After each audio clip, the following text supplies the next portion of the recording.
C'est chaque matin la même chose, 6 fois par semaine, une marche d'une vingtaine de minutes pour atteindre les premiers lieux de cueillette dans ces montagnes du Moyen Atlas.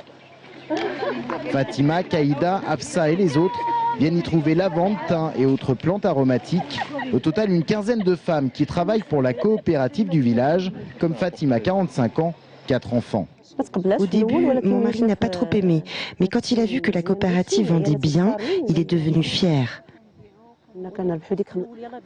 Au début, je gagnais 500 dirhams par an, maintenant 2400 dirhams. J'aide mon mari pour l'éducation des enfants, les achats de fournitures scolaires ou les denrées alimentaires.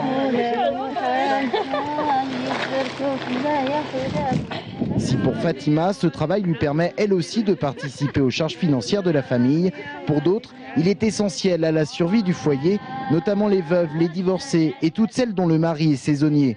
C'est justement l'objectif de l'ADS, l'Agence de développement social du Maroc, qui a choisi d'investir dans ces coopératives. Pour nous, c'est une subvention perdue. Mais pour la coopérative, c'est un fonds de roulement qui s'installe pour qu'elle puisse acquérir soit des matériels, soit des intrants pour la production. Ça dépend des composantes de projet.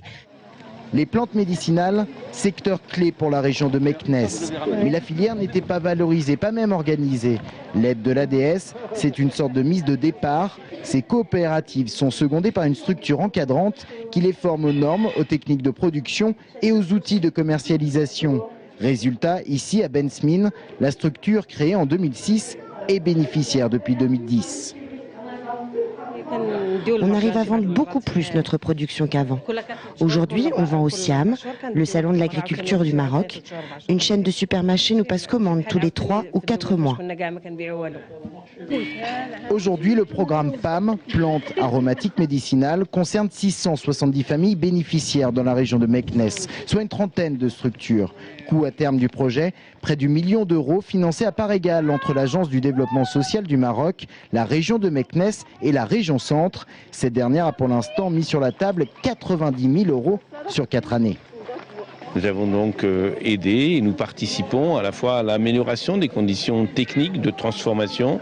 Nous aidons à l'organisation sociale de ces coopératives. Dans la région centre, il y a, vous le savez, la cosmétique, il y a de la pharmacie.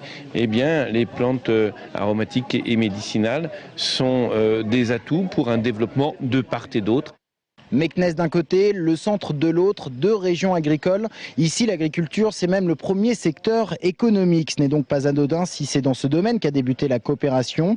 Il y a des débouchés pour les entreprises de la région centre, les sociétés de la cosmétique Valais, mais aussi les fabricants de matériel. Ce sont aussi de belles perspectives de coopération porteuses d'espoir. À titre d'exemple, le rendement agricole ici au Maroc est 10 fois inférieur à celui de la France. Ça en dit long sur le chemin qui reste à parcourir.